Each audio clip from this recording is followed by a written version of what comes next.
In the heart of Isfahan, the magnificent but fading capital of the Safavid Empire, a male child was born into a world of profound turmoil in January 1732. He was named Abbas, a name that echoed the glory of his ancestor, Abbas the Great. His father was Shah Abbas II, a ruler who had witnessed the near-total collapse of his once mighty dynasty. The Safavid realm had been ravaged by Afghan invaders, who had conquered vast territories and even captured Isfahan itself. Abbas II had been restored to the throne, not by his own strength, but by the military genius of a formidable warlord. This man was Nader Khan of the Afshar tribe, a figure of immense ambition and ruthless efficiency. Nader Khan was the true master of Persia, holding the titles of deputy of the state and viceroy. While Shah Abbas II wore the crown, Nader Khan wielded the sword, leading Persia's armies. In 1732, seeking to assert his own authority, Abbas II launched a disastrous military campaign against the Ottoman Empire. He suffered a humiliating defeat, losing recently recovered territories and exposing his military incompetence. Nader Khan, who had been campaigning in the east, was furious upon hearing the news. He saw his hard-won victories being squandered by an inept monarch. This failure provided Nader with the perfect pretext to seize absolute control. He marched his army back towards Isfahan, not as a subordinate, but as a kingmaker. Upon arriving in the capital, Nader Khan publicly condemned the Shah for the disgraceful treaty he had signed. He gathered the nobles and military leaders, securing their support for a change in leadership. On September 7, 1732, Shah Abbas II was formally deposed. He was sent into exile, a prisoner in the city of Sabzawar in Khorasan. The throne of the ancient Safavid dynasty was now officially empty. Nader Khan, however, was not yet ready to declare himself Shah. The legitimacy of the Safavid bloodline, stretching back over 2 centuries, still held immense power. To maintain a facade of continuity, he needed a puppet ruler from the deposed family. His choice fell upon the Shah's infant son, the 8-month-old Abbas II. The baby was brought forth and proclaimed Abbas III, the new Shah of Persia. A tiny crown was placed precariously on the infant's head. The child, oblivious to the immense power struggle swirling around him, simply cooed. Nader Khan immediately had himself reconfirmed as the regent and absolute ruler in the Shah's name. Thus began the nominal reign of Abbas III, the Safavid Child Emperor. For the next 4 years, Persia was ruled by a baby in theory, but by a warlord in practice. Coins were minted bearing the name of Abbas III. Official decrees were issued under the seal of the infant Shah. Foreign envoys were formally presented to a baby sitting on a throne. These audiences were carefully managed spectacles of power. The child would be seated on the grand throne, often held by a courtier or his mother. Nader Khan would stand beside him, answering questions and making pronouncements on his behalf. It was a political fiction designed to legitimize Nader's autocratic rule. While this charade played out in Isfahan, Nader Khan was relentlessly active. He launched a series of brilliant military campaigns to restore Persia's borders. He drove the Ottomans out of western Persia, reclaiming cities like Baghdad and Yerevan. He also secured the submission of the Russian Empire in the north, regaining territories along the Caspian Sea.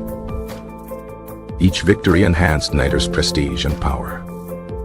He was hailed as the savior of Persia, the restorer of its glory. The fiction of the child Shah became increasingly transparent.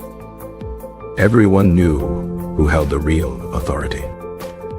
The soldiers fought for Nader, not for a baby they had never seen, the nobles owed their positions and wealth to Nader's patronage. By early 1736, Nader Khan had consolidated his power completely. He had restored the nation's borders and crushed all internal opposition. The time had come to dispense with the Safavid puppet. He convened a great assembly, a Kurultai, on the strategic plains of Mogan. All the military, civil, and religious leaders of the empire were summoned to attend. In a carefully orchestrated series of speeches, Nader's supporters argued that Persia needed a strong, adult ruler.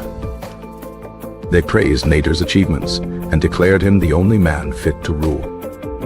Nader himself made a show of reluctance, a classic political maneuver. He claimed he was content to serve the Safavid dynasty. But the assembly, as planned, insisted on acclaiming him as the new Shah. On March 8, 1736, Nader Khan formally accepted the throne. He became Nader Shah, the founder of the Afsharid dynasty. This act marked the official and final end of the Safavid dynasty's rule. The 4-year-old Abbas III was quietly deposed. There was no grand ceremony for his removal, only a silent transfer of power. The child who had been Shah of Persia was now just a prisoner. He was sent to join his father, the deposed Abbas II, in captivity. Family was held under guard in the city of Sabzavar, far from the capital. For a few years, they lived in quiet obscurity. The young Abbas grew from a toddler into a young boy. He likely had no memory of his time as the crowned king of a vast empire. But the ghost of the Safavid dynasty still lingered. As long as a male heir of the old line lived, he was a potential rallying point for rebellion. Nader Shah, now engaged in a massive campaign in India, was ever watchful of threats to his throne. In 1740, a rumor spread through Persia that Nader Shah had been killed during his Indian invasion. The rumor was false, but it sparked unrest and talk of a Safavid restoration. Nader Shah's eldest son and regent in Persia, Reza Qoli Mirza, heard these whispers. Fearing a rebellion in his father's absence, he decided to take drastic and brutal action. He sent an order to the governor of Sabzavar, Mohammed Hossein Khan Qajar. The order was simple and ruthless: eliminate the Safavid prisoners. Mohammed Hossein Khan went to the house where the royal family was imprisoned. He first informed Abbas II that he was to be executed. Former Shah reportedly begged for the life of his son, Abbas III. His pleas were ignored. Abbas II was killed. The executioners then turned to the children. The 8-year-old Abbas, the boy who had been Shah, was murdered. His younger brother, Ismail, was also killed. The short, tragic life of Abbas III had come to a brutal end. He was a pawn in a game of thrones, used and then discarded when his usefulness expired. His reign was a mere footnote in the rise of Nader Shah. When Nader Shah returned from India, he was reportedly furious at his son's actions. He understood that the murders were not only cruel, but also politically foolish. The act stained his new dynasty with the blood of the old one. This event was one of the first signs of the paranoia and cruelty that would later consume Nader Shah's own reign. The memory of the Safavids and their last tragic child emperor would persist. Abbas III remains a symbol of innocence caught in the brutal machinery of power. His story is a somber reminder of the human cost of ambition. The infant emperor's reign was a brief, flickering candle in a storm. His existence was a political tool from the moment of his birth. The court of Isfahan was a stage for this elaborate political theater. Nurses and ministers alike were actors in a play directed by the regent. The child's laughter in the palace gardens was a stark contrast to the deadly intrigues within its walls. Nader's victories on the battlefield were announced in the name of a child who could not yet speak in full sentences. The weight of an empire rested symbolically on the shoulders of a toddler. His mother, Shabari Begum, watched these events with a sense of powerlessness. She was a queen mother with no authority, a guardian with no power to protect. The deposition in 1736 was the inevitable conclusion of this political charade. The journey to Sabzavar was a journey into oblivion. In their prison, the memory of royalty faded into the routine of daily life. Abbas learned about the world not from tutors and governors, but from his captive father. News of Nader's supposed death was a spark in a powder keg. Reza Koli Mirza's decision was born of fear and a desire to prove his strength.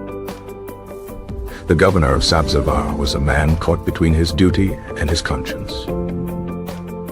The final moments in the prison house were a scene of unimaginable terror and tragedy. The murder of the children was an act of supreme cruelty. It was a crime that would haunt the Afsharid dynasty. The legacy of Abbas III is not one of deeds, but of innocence lost. He is a silent protagonist in the dramatic story of Persia's transition. His infant reign highlights the brutal nature of power politics. The grand titles and ceremonies were a hollow shell, devoid of real power. And his rise was built upon the rubble of an ancient and respected dynasty. The child's life was a bargaining chip in a high-stakes game. His brief appearance on the world stage was a tragedy in 3 acts: coronation, deposition, and murder. The story of Abbas III serves as a dark fairy tale from the annals of Persian history. The Safavid dynasty, which had ruled for over 230 years, ended not with a bang, but with the silent death of a child. The birth of the prince in 1732 was met with cautious optimism by the weary populace. They hoped a new heir might stabilize the fractured kingdom. This hope was a fragile thing in a land dominated by military might. Nader Khan's return to Isfahan was a storm gathering on the horizon. The deposition of Abbas II was swift and mercilessly efficient. Infant Abbas was then presented as a symbol of unbroken lineage. His nursery was both a playroom and a political prison. Every visitor to the court paid homage to the child, but their eyes were on the regent. The campaigns against the Ottomans and Russians were Nader's triumphs, claimed in Abbas's name. The Mogan Plain was chosen for its historical significance as a place of kingmaking.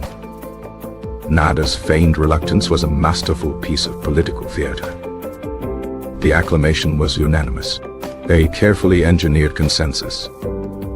The transfer of the child prisoner from Isfahan was done under the cover of night. Life in Sabzavar was a monotonous existence for the former royals. The bond between the captive father and son deepened in their shared isolation. False rumor of Nader's death traveled faster than any official news. Reza Koli Mirza, lacking his father's political acumen, chose fear over strategy. The governor's arrival at the prison was the arrival of doom. Tahmasp's final moments were spent not in defiance, but in a father's desperate love. The murder of an 8-year-old boy was an act that shocked even a hardened age. The silence that followed was heavier than any scream. Nader Shah's anger at his son was both personal and political. He knew that a living, captive symbol was less dangerous than a martyred one. The child emperor's ghost would forever haunt the foundations of the Afsharid throne.